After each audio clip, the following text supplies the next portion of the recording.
Pada bagian ini kita akan lanjutkan pembahasan tentang virtual memory. Di bagian sebelumnya kita sudah pelajari bagian pertama tentang virtual memory, khususnya yang berkaitan dengan perangkat keras. Di bagian kedua ini kita akan pelajari virtual memory dari sisi perangkat lunaknya, yaitu dari sisi sistem operasi.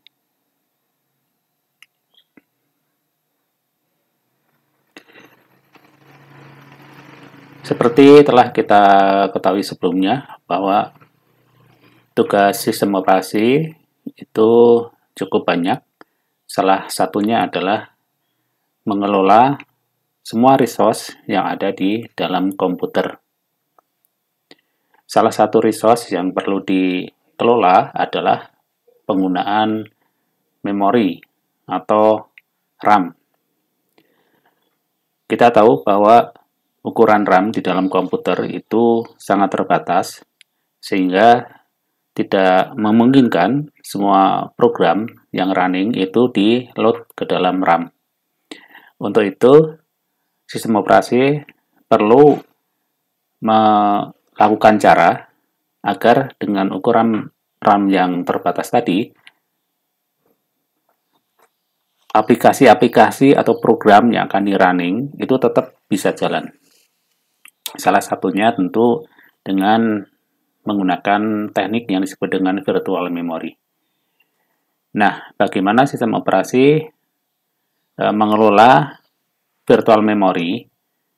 Kita akan pelajari di pertemuan ini bahwa banyak kebijakan atau policy yang perlu diambil oleh sistem operasi. Yang pertama adalah fetch policy. Fetch policy ini merupakan kebijakan yang perlu diambil oleh sistem operasi, yaitu untuk menentukan kapan bagian dari proses atau bagian dari program yang akan dieksekusi itu harus di-load atau ditaruh ke dalam RAM. Ada dua teknik fetch policy. Yang pertama adalah demand batching dan yang kedua adalah pre-batching. Pada teknik demand batching, maka pengambilan batch yang akan ditaruh ke dalam RAM atau memori itu disesuaikan dengan kebutuhan. Jadi, batch-batch yang akan dipindahkan ke dalam RAM itu hanya batch yang saat itu akan diperlukan. Batch lainnya yang belum diperlukan dibiarkan tetap berada di dalam hard disk.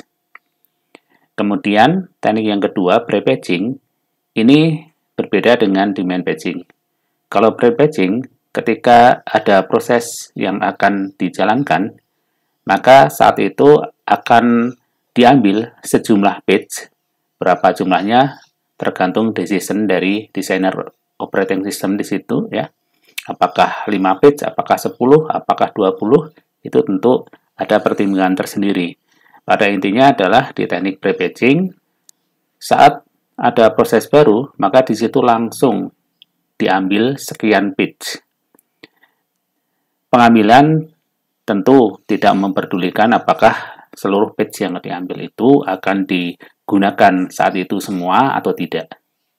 Baik, jadi di fetch policy, ini desainer OS bisa menentukan salah satu dari teknik apakah demand batching atau pre-batching, di mana masing-masing tentu punya kelebihan dan kekurangan tersendiri-sendiri. Policy yang kedua adalah placement policy atau penempatan. Penempatan batch di dalam RAM itu hanya perlu dilakukan ketika metode yang dipilih di situ adalah penentuan lokasi memori secara dinamis. Artinya, partisi-partisi yang ada di RAM itu ukurannya tidak sama. Kalau ukuran partisi yang digunakan itu sifatnya fix atau sama, misalnya pada model partisi yang statis, maka tidak perlu dipilih penempatan lokasi dari batch yang akan ditaruh di RAM, karena setiap partisi ukurannya sama, sehingga efek atau sisa ruang yang tidak kepakai itu juga besarannya sama. Beda halnya kalau model partisinya adalah dinamis. Maka di situ ukuran setiap partisi atau nanti biasa kita sebut dengan segmen itu bisa berbeda-beda. Untuk itu, placement policy ini akan menggunakan 3 metode placement yang sudah kita pelajari sebelumnya, yaitu first fit, best fit, dan next fit, untuk mendapatkan hasil yang maksimal sesuai yang diinginkan di 3 metode penempatan tersebut. Seperti telah kita ketahui, kalau metode first fit itu mengutamakan segmen yang ukurannya bisa ditempati oleh bagian proses atau batch yang akan ditaruh di RAM. Sedangkan kalau best fit ini lebih memprioritaskan sisa partisi yang terbuang itu yang paling kecil.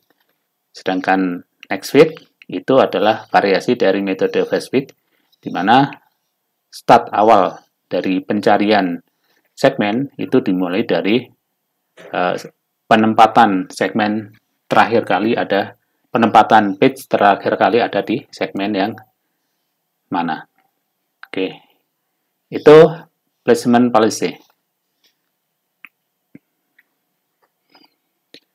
Kemudian untuk replacement policy di sini adalah penempatan kembali page ketika lokasi atau alokasi page yang diberikan untuk setiap proses itu sudah penuh. Kita nanti akan lihat beberapa algoritma yang digunakan di dalam replacement policy ini.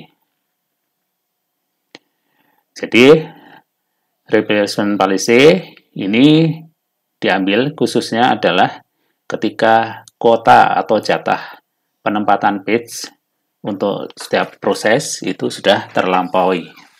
Misalnya, kalau proses diberi kuota untuk menaruh page sebanyak 5, maka ketika sudah masuk 5 page yang berbeda, maka mau tidak mau untuk memasukkan page yang baru, maka satu dari 5 page yang sudah ada itu harus ditimpa atau diganti.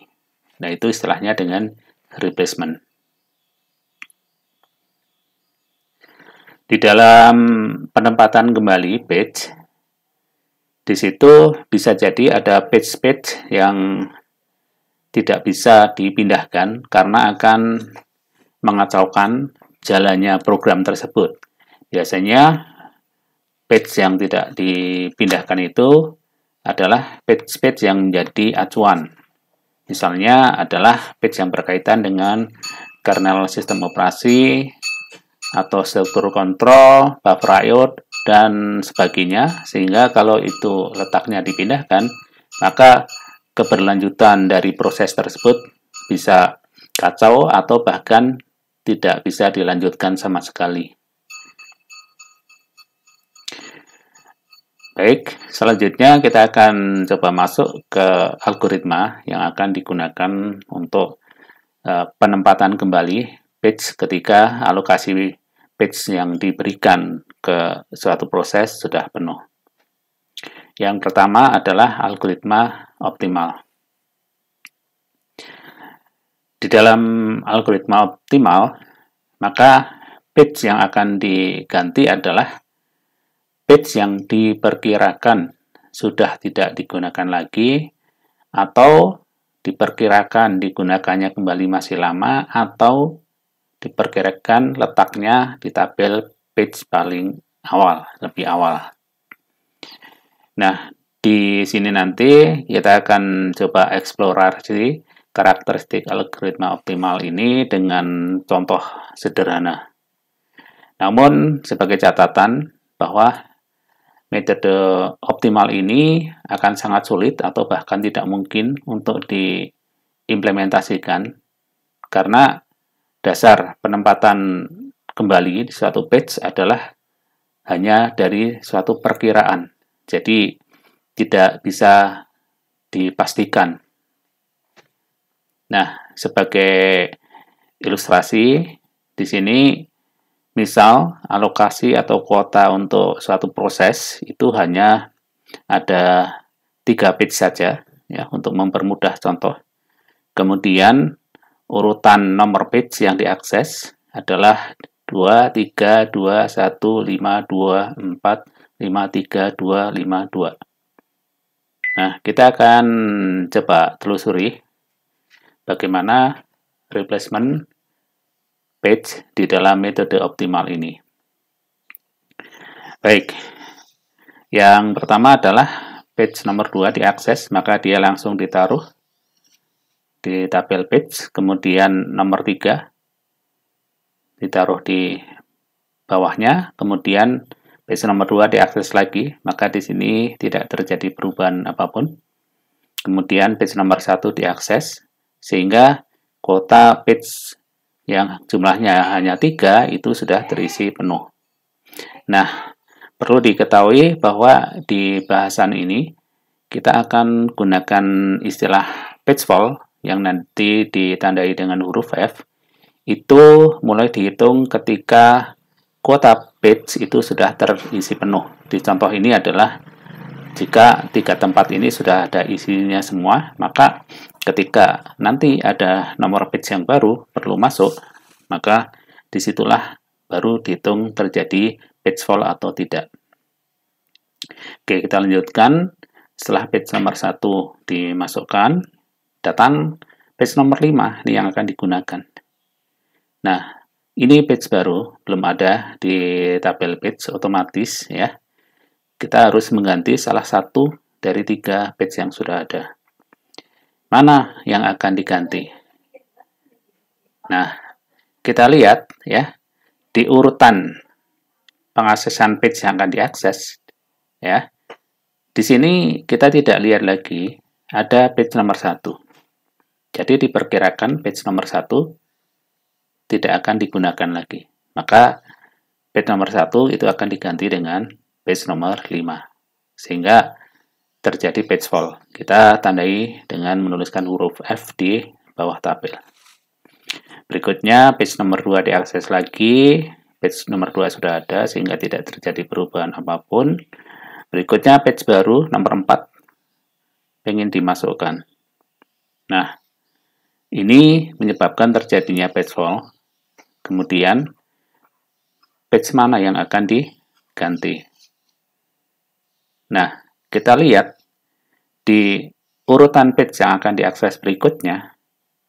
Setelah 4 nanti ada 5, setelah 5, 3. Nah, page nomor 2 inilah yang diaksesnya paling lama di antara 2 page yang lain. Maka 4 ini akan menggantikan posisi page nomor 2. Jadi ditaruh di paling atas. Berikutnya page nomor 5 diakses, tidak ada perubahan apapun. Kemudian nomor 3 diakses, tidak ada perubahan apapun.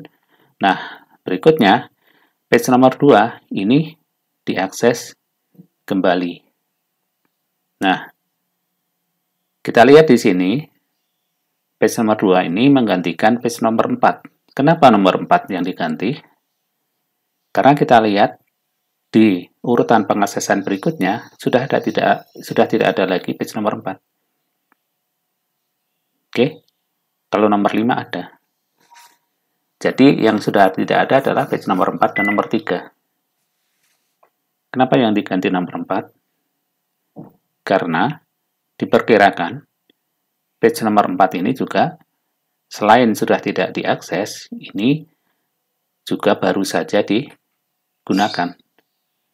Sehingga kemungkinan untuk digunakan kembali bisa jadi lebih lama. Itu kira-kira pertimbangan kenapa page nomor 2 ini ditaruh menggantikan page nomor 4. Sehingga terjadi page fall lagi.